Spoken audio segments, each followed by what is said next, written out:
s'interroge pourquoi tant de difficultés.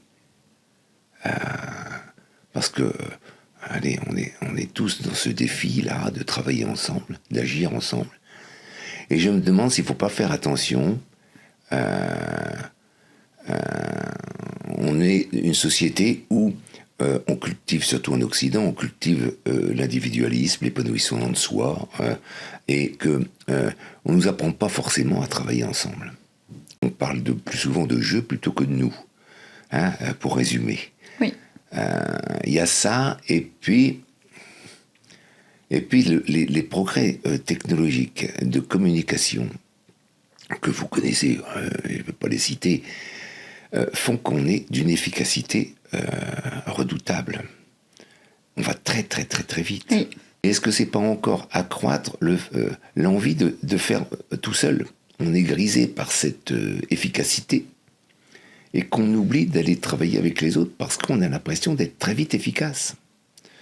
Donc je me demande si c'est pas un danger actuel, alors que ça devrait être au contraire un moyen de gagner du temps pour prendre le temps de écouter les autres, de travailler, parce que tout ça, ça prend du temps. Mais on est dans une société où on a envie d'aller tellement vite qu'on veut toujours aller plus vite et on oublie les autres. Ouais, alors, j'aime beaucoup les deux sujets, de dire à la fois dans le mieux travailler ensemble, à quel moment je prends le temps et j'ai l'énergie de m'occuper du nous avant du jeu. Dans une société où on nous encourage énormément à s'occuper de soi, à se développer et à être en bonne santé physique, psychologique, psychique, etc. Et puis après, j'aime beaucoup la manière dont tu vois les choses, de dire on a peut-être oublié que ces outils technologiques étaient là pour nous faire gagner du temps et pour nous permettre de ralentir à d'autres endroits. Et finalement, on accélère partout. Et en accélérant partout,